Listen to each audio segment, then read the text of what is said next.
I think there's something truly beautiful about a recipe that you can sink just 5 minutes into and it seriously just smacks you in the face with flavor at the same time. And if that sounds good to you, I have 2 recipes today that are gonna just punch you straight in the mouth with flavor. You're gonna love it. Now let's go. Now for both of our slow cooked meat recipes, we are gonna be using your standard issue M16 of slow roasting and braising, and that is chuck roast. And when you're choosing this at the grocery store, just make sure you're looking for that fat that's marbled into the meat. That is the gold standard when it comes to just cooking meat slowly. It's gonna be so much more tender. And of course, if you want, you could cook this whole, but seeing as how we're gonna shred it up afterwards, I might as well cut it into cubes. And look at that reveal when I slice through it. You can just see how much fat is inside of this thing. It's gonna be so good. So I'm gonna do pretty large chunks, something like this. Do them any size you want. Just make sure your sizes are consistent, and that's all she wrote. The first recipe I'm gonna show you today is called Mississippi pot roast, and if you've never tried this, it is definitely one for the books. It's a seriously good recipe to have in your arsenal for times when you're really busy. And it may seem wrong to you to use these packaged ingredients for something like this, but trust me, it absolutely slaps. And if you want to spec this recipe towards the most flavor possible, if you want, you could just go ahead and season your beef and sear it off in a pan for that deeper, richer color and flavor. Although having said that, you absolutely don't need to, and I want to keep these 2 recipes as simple as possible, so I will not be searing it today, but it is an option if you want to do it. We're starting here with pepperoncinis. That's right, you heard me right. And a little bit of the juice, about a 1/4 cup from the pepperoncini. And the next item I'm adding is a dried ranch packet. This is what you use. I always go for this buttermilk recipe one, but you can use whatever one you get your hands on. Straight in with the pepperoncini. Next, just a generic packet of au jus gravy mix. This is what you do. I've made it before with beef stock, and that was delicious, but I want to try actually with this because this is the true Mississippi way.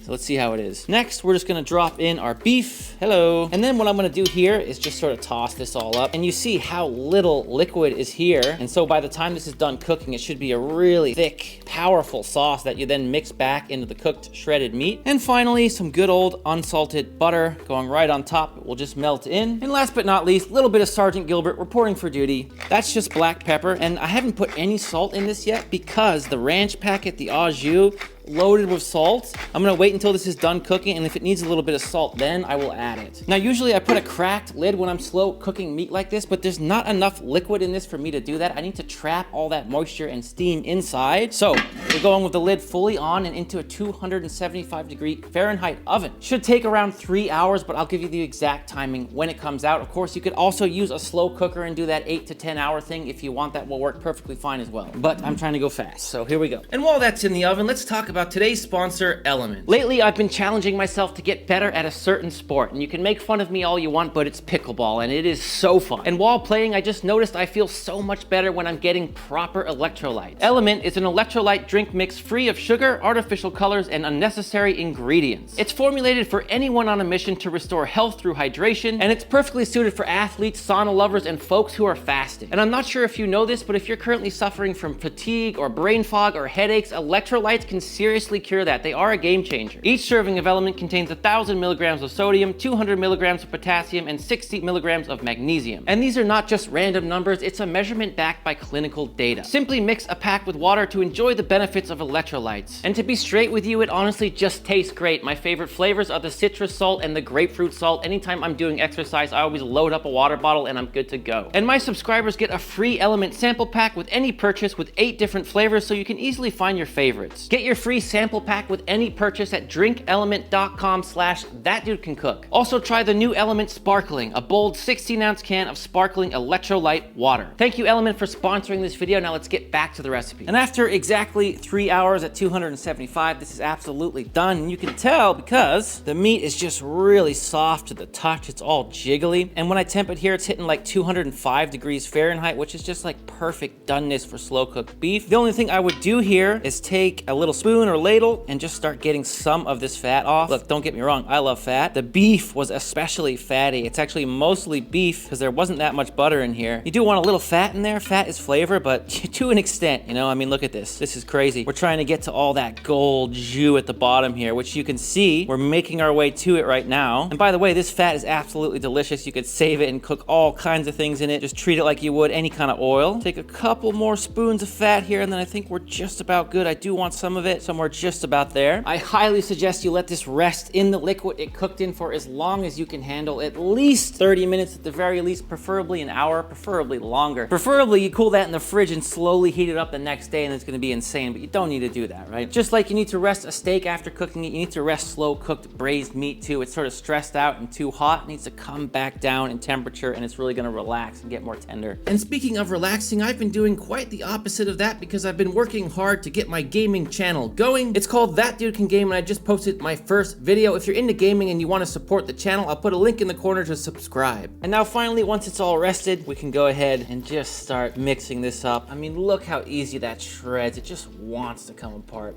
Looks so good. Absolute saucy, meaty heaven right here. Now for our next recipe, we are gonna be drawing some inspiration from Mississippi pot roast, and not in terms of the flavor, but more in terms of that low amount of liquid and just all that beef. The idea here is that we end up with this little bit of really concentrated, meaty liquid at the end of our cook, which then we can shred the meat back into and then use in sandwiches and rolls, etc. And for this recipe, we are gonna be using the flavors of Boeuf Bourguignon minus the bacon to try to make this really quick and easy sort of shredded Boeuf Bourguignon, if you will. Now you can use any old mushroom for this recipe or leave them out if you don't like them. I had these king oysters in the fridge, so I'm gonna go ahead and just cut these in half. Since they look so beautiful like this, I don't wanna ruin their shape. If I have a real big one here like this, I may just quarter that, and that's all she wrote. Now for this one, I'm gonna sear some of the vegetables, but not the meat. So I'm starting with a little bit of oil, medium high heat pot, and I've got some halved and peeled onions. I'm gonna go ahead and drop those down. And of course, all of our mushrooms here going in. I might need to do one more batch, that's fine. Don't wanna overcrowd your pan.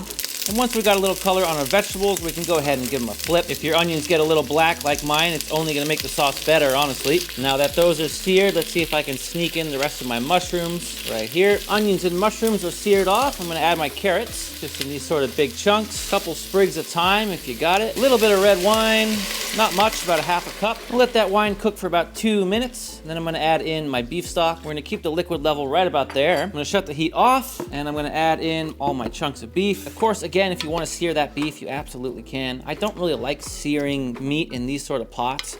Never get a good sear on it, so we're just keeping this real simple. I'm gonna season this up with some rosemary salt. If you know, you know. And if you don't know, I'll put that recipe in the description along with the video. It's just a herb salt. You can absolutely just use regular salt. Some more Sergeant Gilbert reporting for duty. That's just black pepper. Do as much or as little as you like. We're also going in with a little dash of Worcestershire sauce.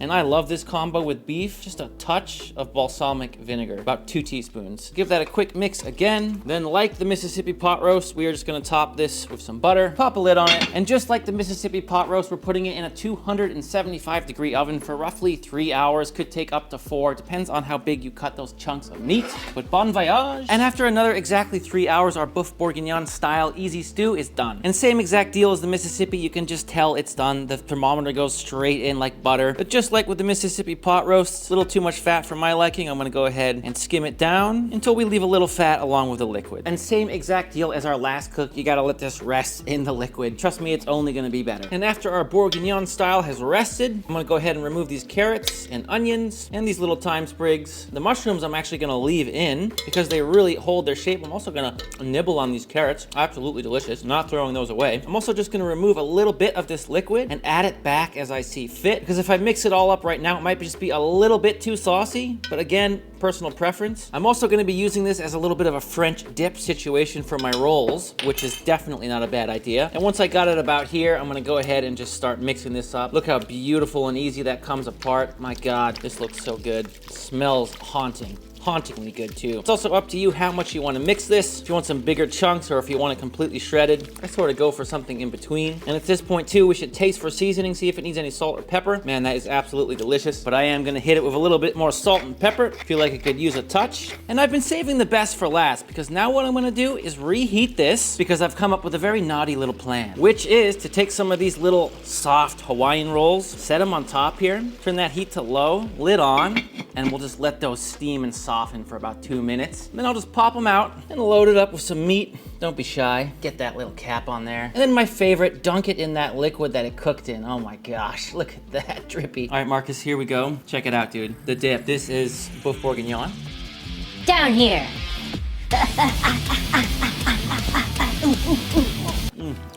Dip?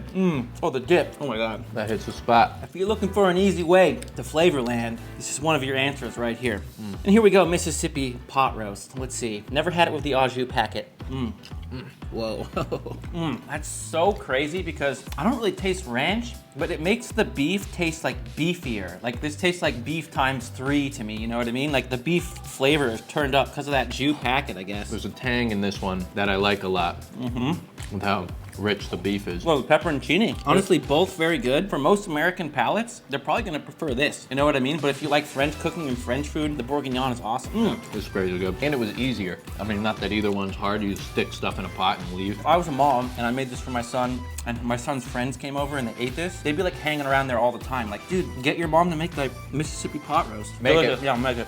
Thanks for watching today, my friend. And if you are a fan of written recipes, check out my Master in the Making ebook, You Are the Master in the Making. That will be linked down in the description under the video. And if you want to keep learning today, here is a classic boeuf bourguignon recipe. If you have the time for it, it's a great sort of celebratory meal. And then this coq au vin is also another favorite saucy, meaty chicken dish from my channel that you're just absolutely you're gonna love it. Until next time, you know I love you and I'm out.